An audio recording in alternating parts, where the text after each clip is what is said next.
Fay Vale is a galactic artist and receives guidance to produce her work from the universe.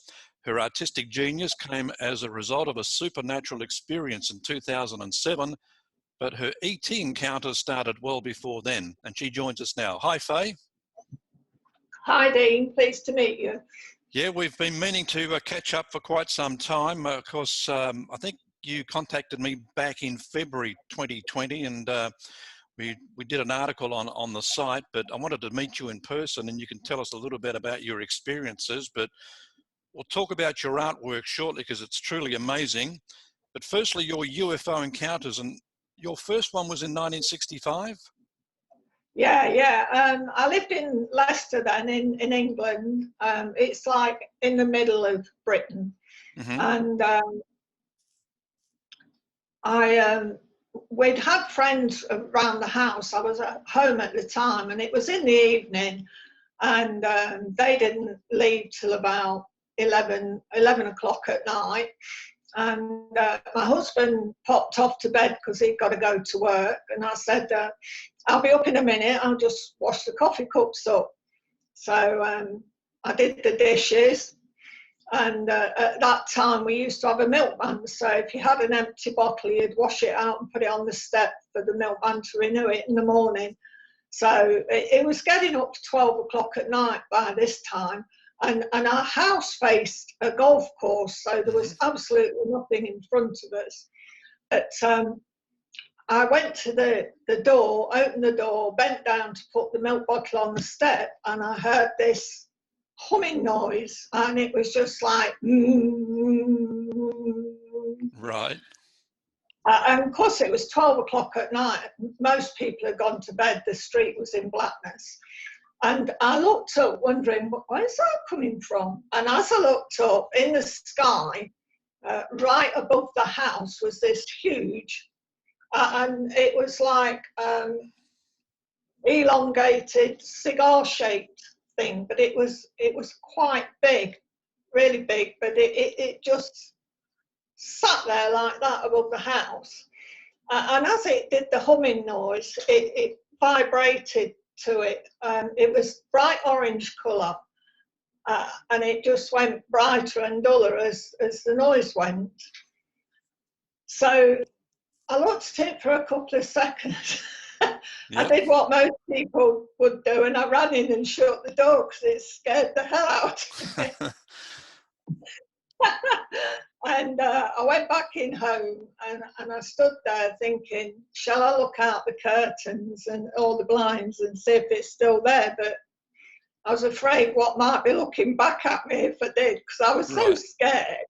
Yeah. But anyway, the humming noise continued, and it was pulsating with the humming noise in the orange colour. And I got up the nerve to go to the door again. So I opened the door again, and it was still there. And I just stood and looked at it for about 5 minutes, shut the door, locked it, went to bed. The next morning, I never even thought about it. It never entered my mind. And then just after that, a while after that, I became really interested in the paranormal, because I started seeing spirit beings, and would get smells, all sorts of things moving on their own. And so I got really into the paranormal stuff then after that, which I'd never been interested in before, because I had 2 small sons and I worked, so I never had time to do anything like that. Never even entered my head, to be honest.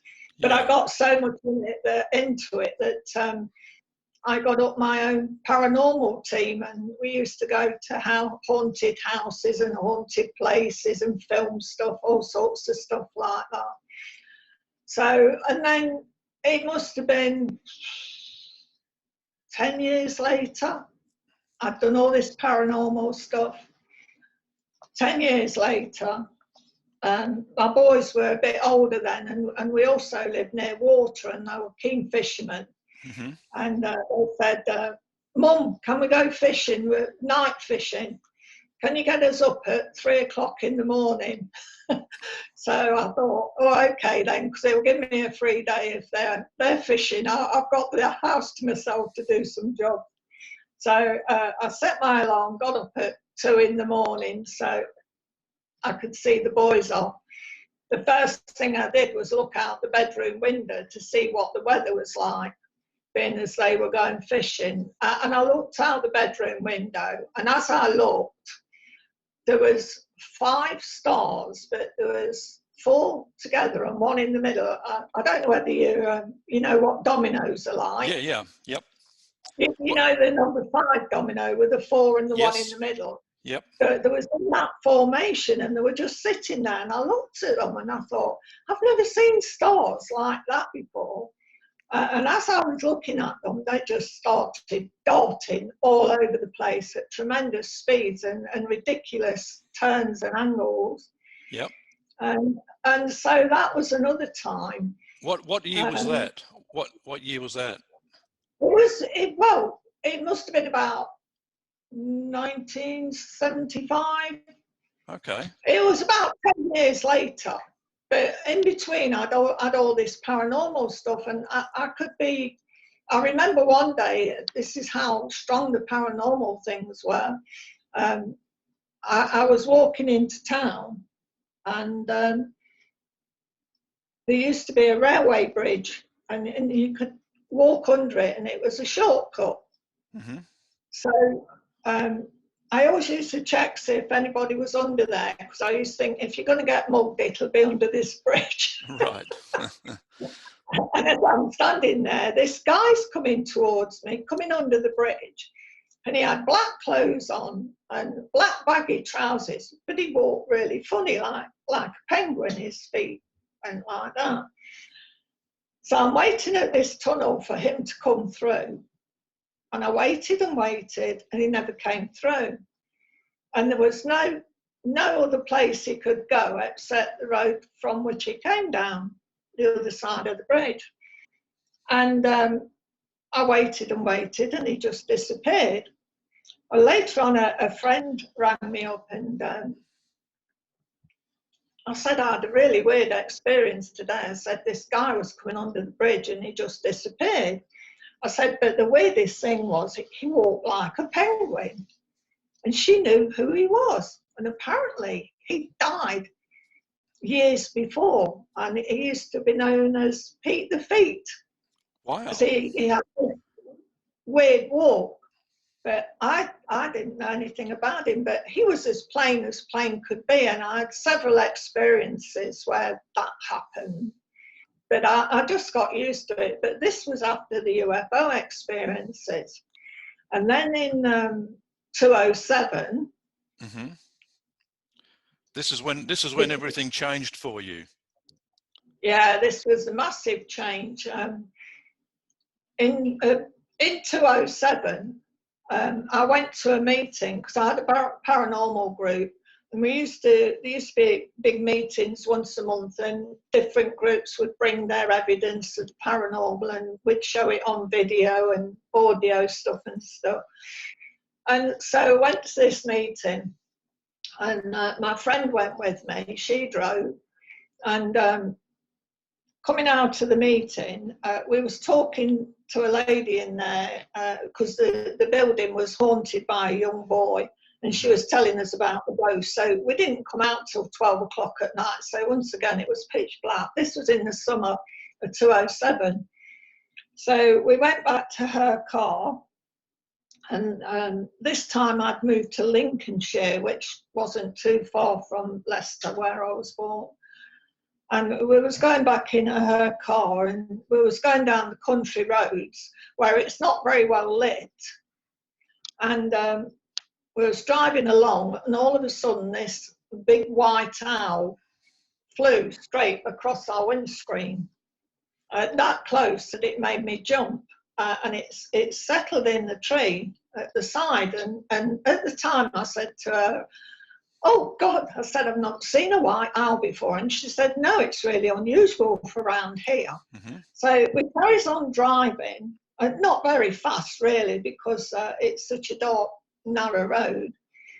and coming towards us is light.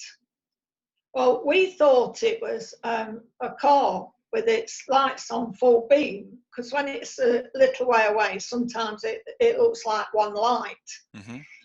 But then it started coming at us at a tremendous speed, and the nearer it got, the larger it got, till it was right across the road.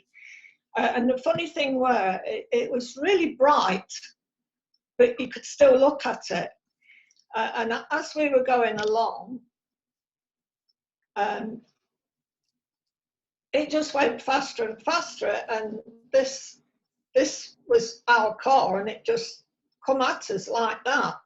Well, we thought that it was going to hit us. So my friend who was driving slammed a foot on the brake, and we came to a standstill. As soon as she hit the brake, it just went backwards and disappeared. Wow. And then, and we just sat there in the car stationary, and I said, "What was that?" And she said, "I haven't got a clue." And then it was a couple of weeks later that I was getting stuff in my bedroom all the while. I had little beings in my bedroom, little greys, little robot things, different machinery sitting above the bed.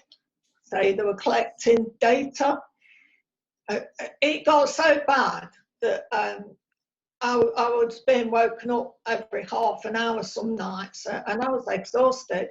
And I actually kept diaries from all that time, so all the encounters I've got written down. Well, here's one, and this is September 2010. Yep. I just put this out my diary, and it said, it always comes across like I was dreaming, but now I realise I wasn't dreaming. I was dreaming that I was in a house with friends. I have been with these people before in dreams. I do not know them in real life, but always know them in my dreams. I dreamt they said my daughter was different and that she had planetary aspects to her DNA, and that she was ruled by planets and she had special powers that were not normal to her, but odd to others. Also, I was told that our DNA can be changed and that we are all barcoded, and the barcode can be changed at any time. Although we would someone else, sorry, to make us someone else, although we would look the same, our makeup of cells would be entirely different. We are controlled by forces but don't realise it. And I had many sort of strange dreams like that. And at one time, I got a message to say that there would be loads of UFOs spotted. It told me where they were being spotted and everything. And so this would have been September, a few years before that, but I made a point of looking out for this date and the areas where these UFOs would be spotted. Mm-hmm. And on the night when they're supposed to have been spotted, nothing happened. So I'm thinking to myself, I must have made it up or something. But anyway, it was in my brain. And then a year later, I was in a supermarket and I picked up a magazine. I opened this magazine, and 2 pages was about these sightings, and it was on that night, but it took the person a year to report it, and apparently a lot of people saw it, but it was reported a year later, and all the places they said there were, it was the same places. But then I thought, it sounds crazy, but I thought it was exactly a year, and I thought, well, is that our time slip, if you get what I mean? Mm-hmm. So the special abilities that they said that your daughter had, did did you interpret what that meant? Did she have special abilities? She's very psychic, and she, for some reason, she's into the ET stuff as well. And she doesn't live near me, so it's not like we're in each other's pockets all the while. She lives quite a long way away from me, so. But she's very receptive to all the stuff and that. Yeah.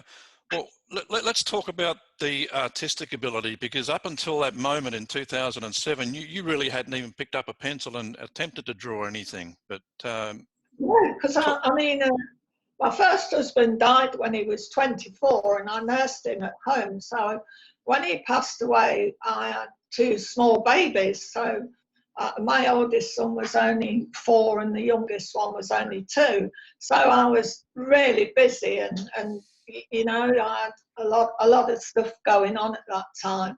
So there's no way I would have even had time to pick up a pencil, let alone want to pick up a pencil. yeah. But 2 weeks after the encounter on the road with the white light and the owl, I started drawing, and the funny thing was I was drawing left-handed, and I'm a right-handed person.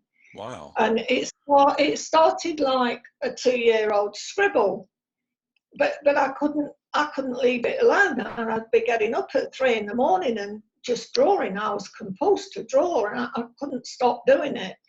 Even some days it made me late for work, because I'd get up and I'd be drawing and thinking, I've got to finish it, and I'd have to take it to work and finish it. But from the scribbles, one day it turned out to be a fish, and I thought, oh, something I recognise.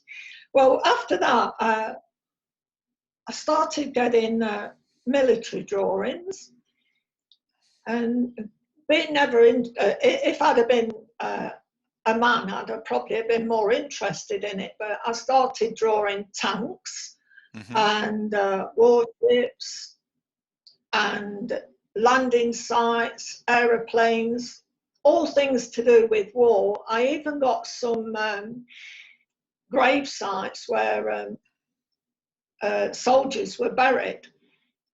And I looked them up on the computer afterwards, and they were the correct places. Well, wow. It was also that I'd have never even dreamed of looking at.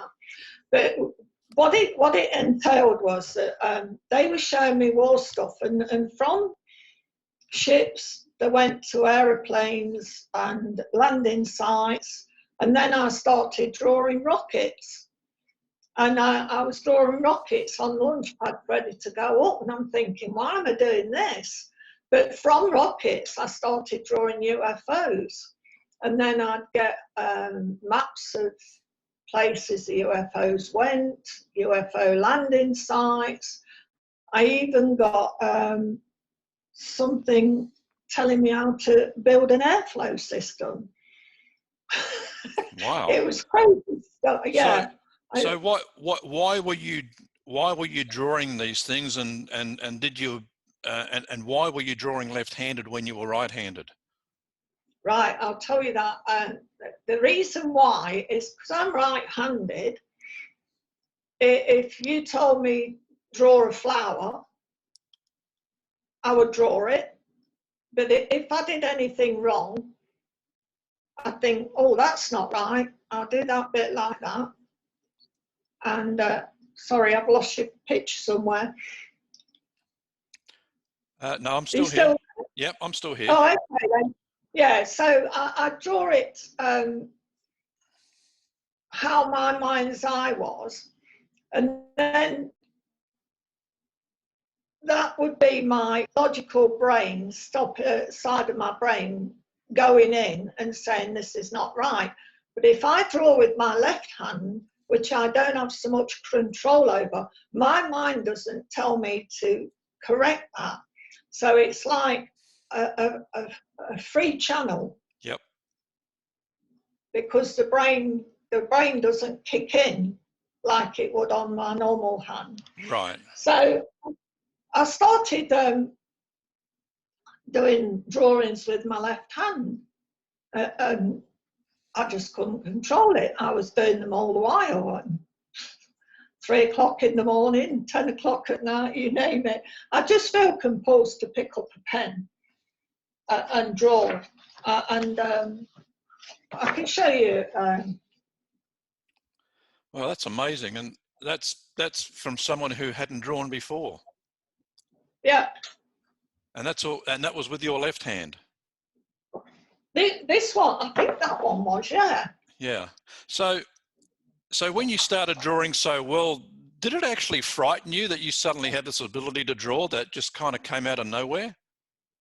No, it fascinated me.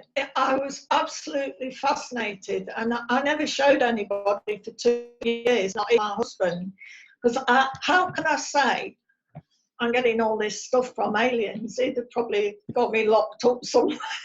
Yeah. So you figured out that you got this ability from ETs. Were they actually controlling what you drew? Oh yeah, yeah, and I had many messages to say only draw what you're given, and I had loads of.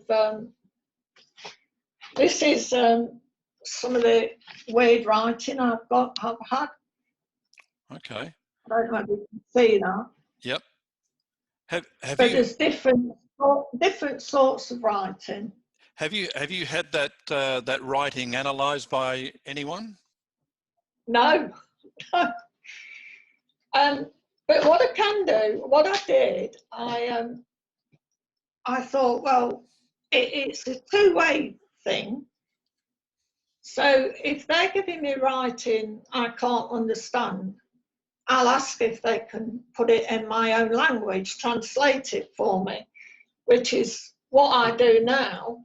And when I first asked for that, they said they would have to learn some of it. So lots of writing I got was spelt really funny. Mm-hmm. You know, like when people speak, writers say speak rather than how we would do it correct.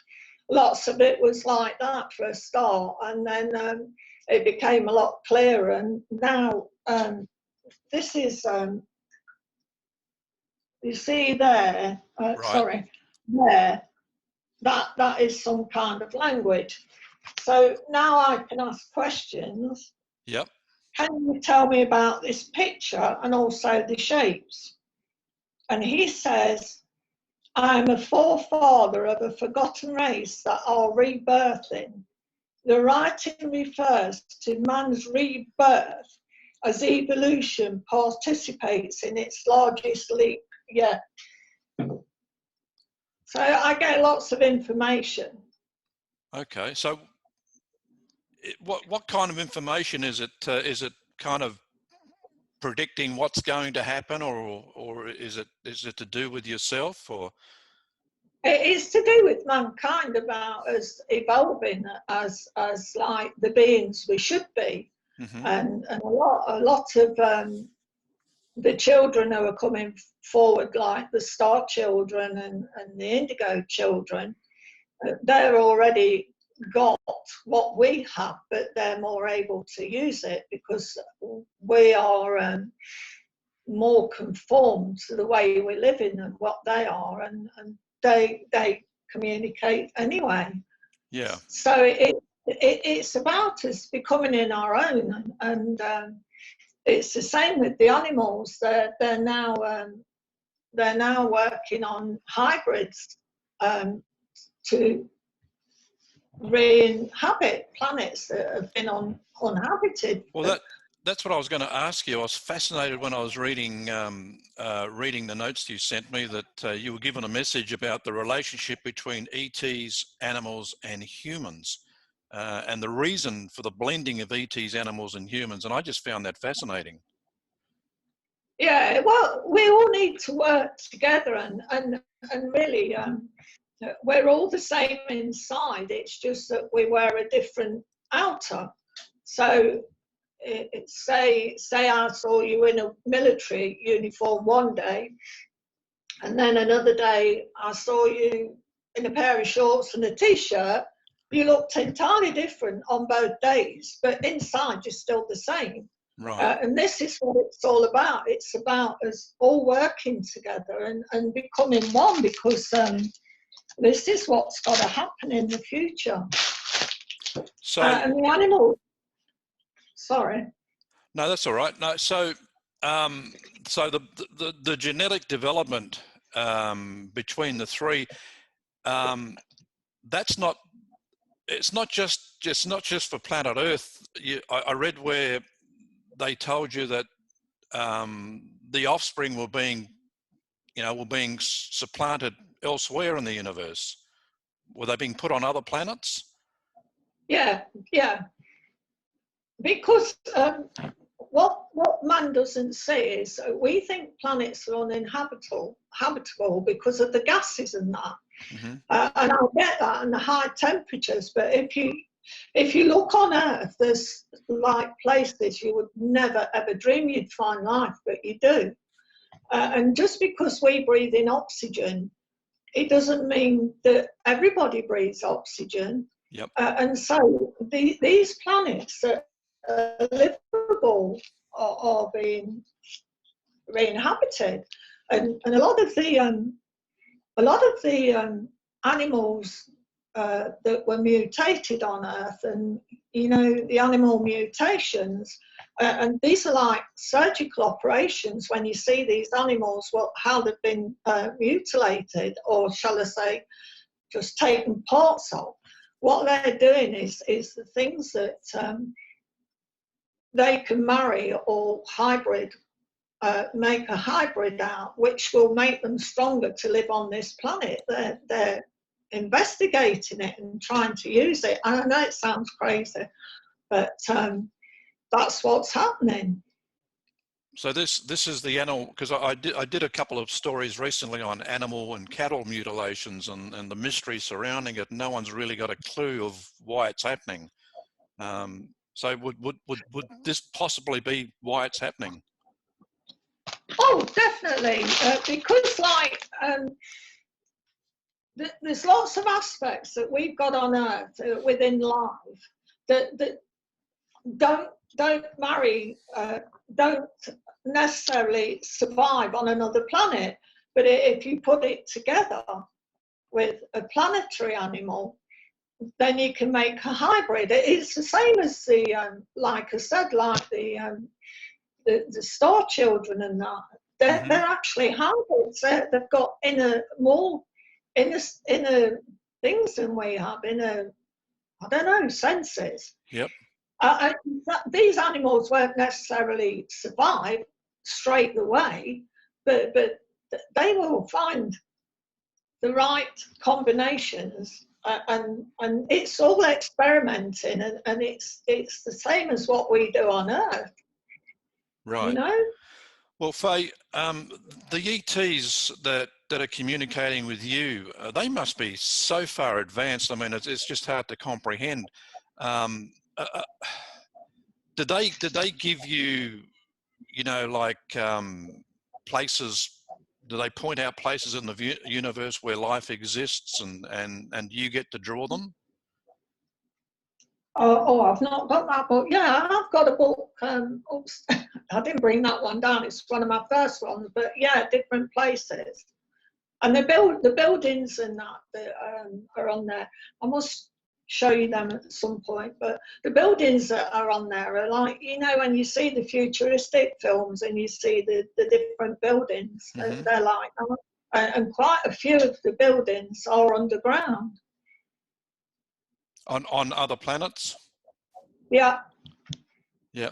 Do you actually get the points in the universe where this life is? I mean, did they tell you? I mean, like, we've got our solar system, and they'll tell me the names of the planets, and sometimes they'll say it's on, they call it the Forestscape, on the Forestscape of such and such planet. And I don't understand a lot of it myself, because I'm not scientific or anything, but yeah, they do tell you. I can ask what planet they're from. they have they told you what race they are and whether they're like overseers in a sense in the universe? Because what they're doing seems to be, I mean, as I said, it's so far advanced. I mean, you just can't comprehend it. But they must be pretty high up in the pecking order as far as ETs out there are concerned. Yeah, it is. I get lots of messages from, they call themselves the council, or there's another group called the Wise Ones, and it's like the overseers for many galaxies. Mm-hmm. And this is the whole concept of us all working together, because they want it to be all one and to work together. And most people I've found who have had ET experiences get the same message. Yep. Yeah, they seem to be like the way you're describing them, they kind of seem like to be some sort of allied type of force that is kind of keeping an eye on things and making sure things are running right. I mean, don't get me wrong, there is good and bad ones. That's what I was Sometimes going when to I'm ask you. sometimes when I'm drawing, I'll get a drawing and for some reason I don't feel comfortable with it, and I'll carry on drawing it, but I don't like the energy. And the way I can tell that is most of the time when I'm drawing, the energy is really a heat energy, and I can get really warm while I'm doing it. And then another time I'll get an energy and you don't get the same sort of feeling with it. And I'll start drawing and I'll think, I don't like what I'm drawing. And I'll write on my page, are you from the pure white light? If I say that and it's not, my pen automatically scrubs all over the drawing. It'll just scribble all over it. Mm-hmm. Because when you say that, it won't communicate. Although I've had things in the bedroom that are not nice as well. But so you do have to be careful, and I do have to make sure that I protect myself and close myself down, because I don't want to be an open channel all the while. Right. Sometimes I have no choice, but then other times. Yep. Do you have any physical kind of evidence on your body? I mean, yeah, I had a chip thing in my arm, and every time I went through customs at the airport, it didn't matter if I had no jewelry, nothing on, it would go off. Wow. And it happened so many times that I asked if they'd take it away, and I've got a little scar there where it was, but yeah, so that got taken away. But one of the most amazing things was I did a book in a couple of years ago, well, year and a half ago, and it's called E.T.'s Artist. Mm-hmm. And it's got drawings and what to do it. It's got drawings and things in, and it's got my story in. And I've been trying to do this book for about 7 years, because I've got about 3,000 drawings. I've got a room upstairs full of books and books and books of them. Wow. And I thought, do you know, I get all this stuff and it's not for me, it's for everybody. It took me a long while to realise that, because you've got to be brave to do that. So I produced this book. 2 weeks after, I had to go to the hospital, because my mum, when she was alive, she had an eye condition called glaucoma. Mm-hmm. And it's not curable. And the consequence is that you have to put drops in your eyes every day, and you could go blind just like that. So I went to get new glasses, and they told me I had glaucoma, and I'd been going to the hospital for 4 years. And 2 weeks after I produced my book, I had an appointment at the hospital. I went to the hospital. I was in there and they did loads of tests. And I'm thinking something's wrong. They're doing more tests than normal. Went in to see the consultant at the end. And he said, well, would you like to know? And I said, yes, please, because I thought it would be bad news. And he said, your glaucoma has completely disappeared. Wow. There is no sign of it, and there is no damage to your eyes whatsoever. You do not need to use the medication anymore, the eye drops. And I've never been since. And I swear that was my reward. Okay, so you're assuming that they healed you. Definitely. Okay. I can't explain how that happened. I've been going to the hospital for 4 years. Wow. Fay, you say one of your favourite moments when you're drawing is interacting with guest drawers. So what are they? Guest drawers, actually, I wonder if I've got one in my book. Guest drawers are just ETs. Well, they're pure consciousness that want an image. So what happens is I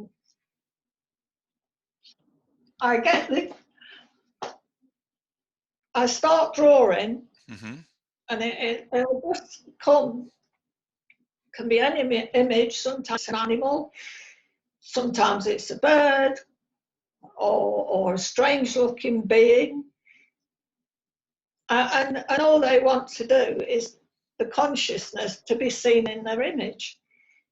So they're the guest drawers, because they don't really come from an ET as such. It's just consciousness that wants to be in an image. And it's very much like, you know, some of these natives who live in the deep rainforest who have never seen themselves in a mirror. Yep. It's a bit like that, and that they're aware of themselves and everything, but they never actually see their image. And when they come and I draw their image, they can be any image they like, which goes back to we are all one. It doesn't matter what you look like, we're all the same inside. And it's only the image that gives the perception of who you are. So it's just pure consciousness, and it just comes in and creates an image. Wow. And very often I'll, get a thank you or something for doing it. Yep. I like those because they're always fun. No, it sounds like it. Outside your drawing, Fay, do you receive communication from these ETs? Oh yeah, very often, yeah. And like when I said I got told about the UFOs being seen over such and such, and lots of stuff comes in about future things, like projects and things coming up, and also I get future things sometimes, only ordinary things, but I've wrote something down and then a year later it's happened. It all seems to be about a year later. Yeah. But it's only like, sometimes it's just like talking in your head. So they communicate with you telepathically, and that's how you communicate with them? Yeah, I can do. Yeah. But it is telepathic. Have you ever been on board? I'm assuming they have craft. Have you ever been on board their craft?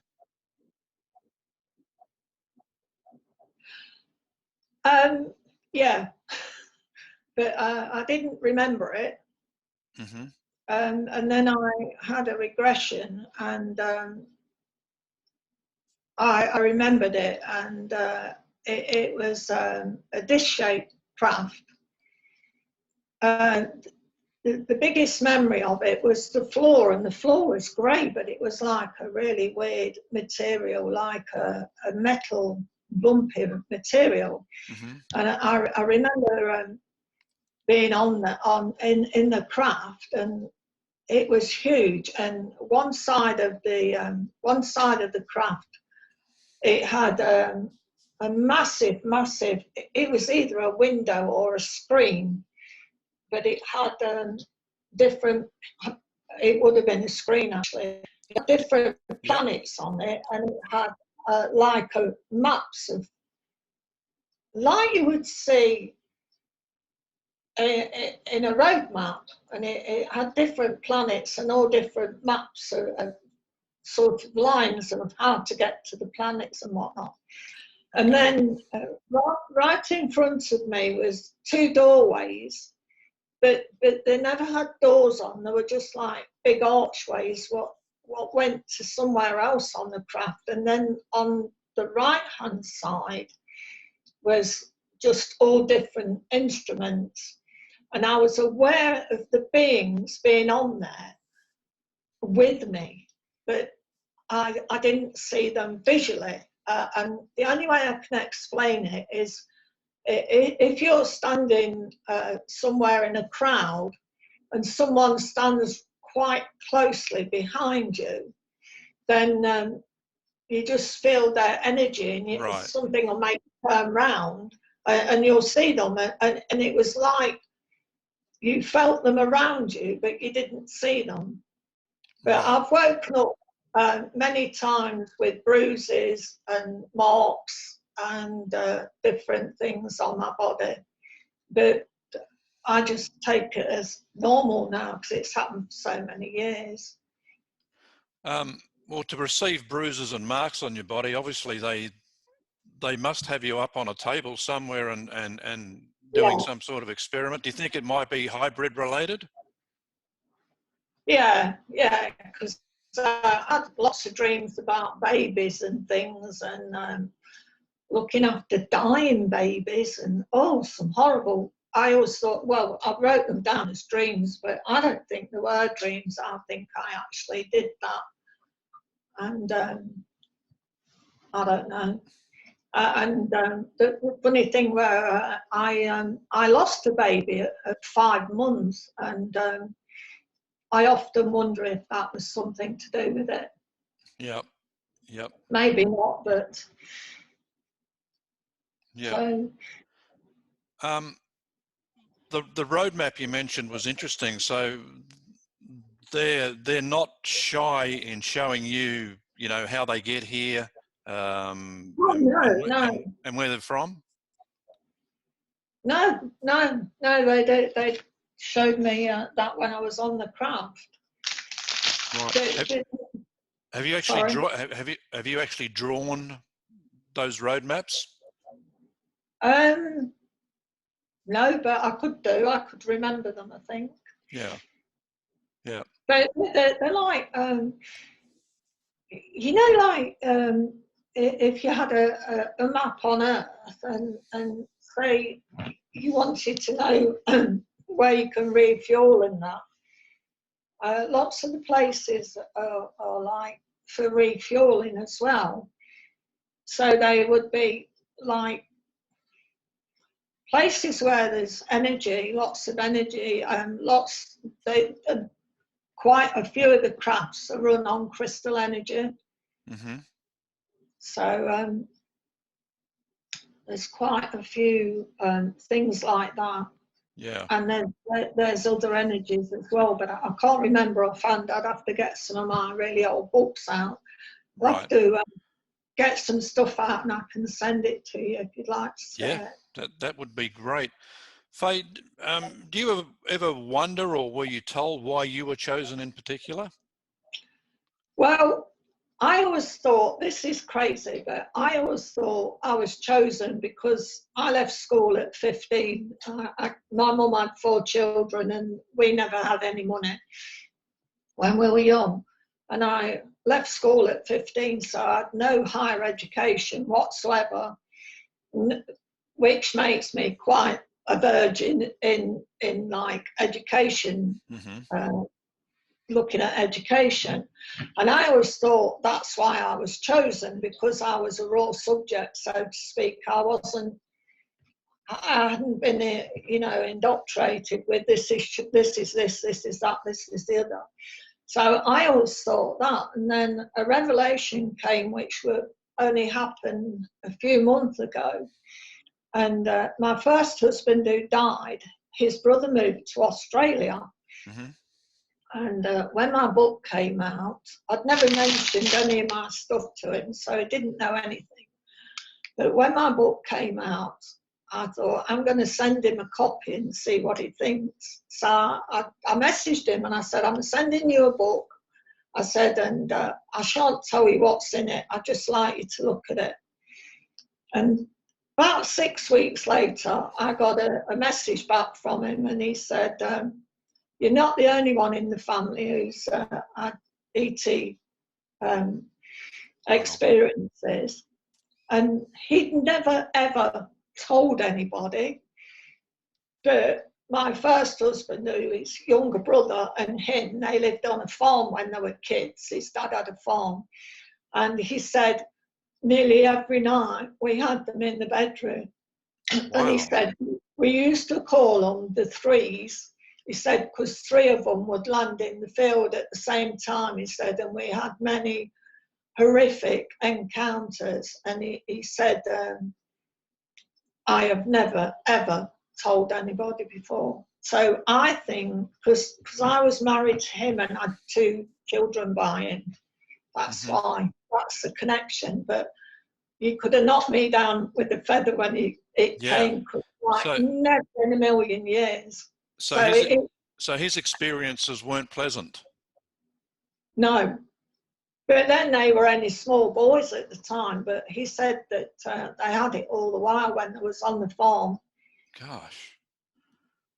So, and my first husband never ever mentioned it, but then he didn't till I sent him the book, and he said, it's absolutely fascinating. He said, and I can't stop reading it.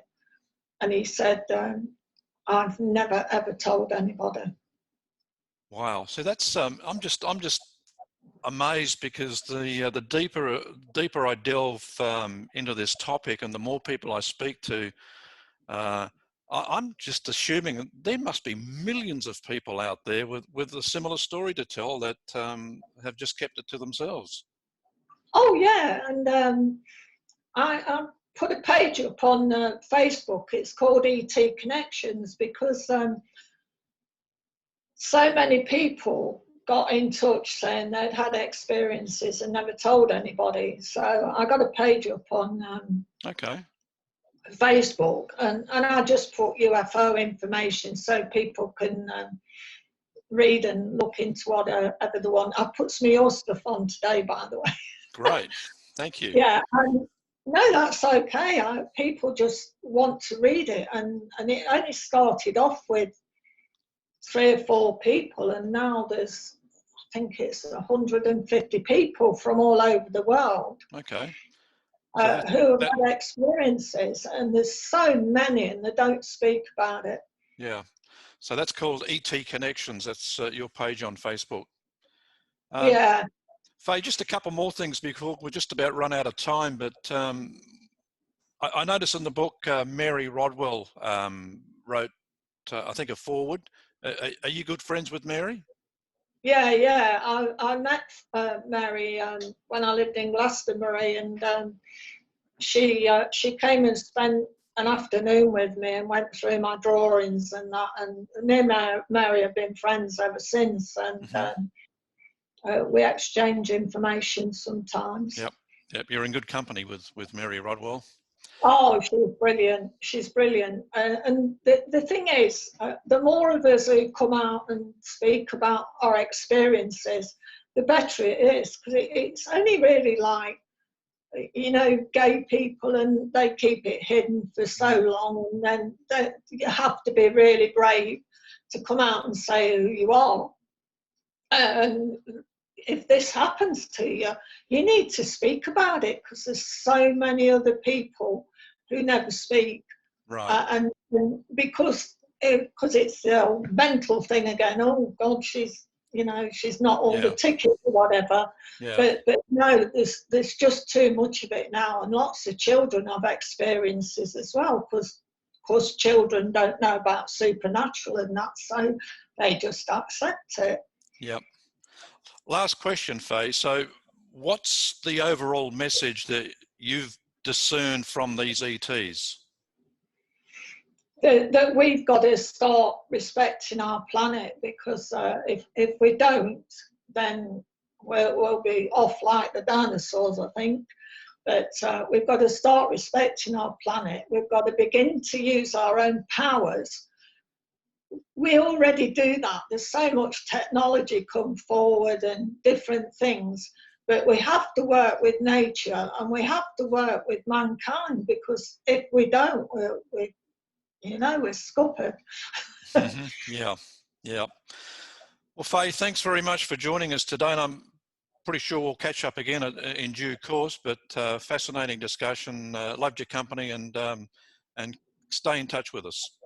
Can I just say, I've got a website called www.galacticart.co, and if they want to find any information or look at any of my work, it's all on there. Well, we'll put it up on our page on our site, so people can find it. Thank you, Fay. That's okay. Thank you. Fay Vale joining us today.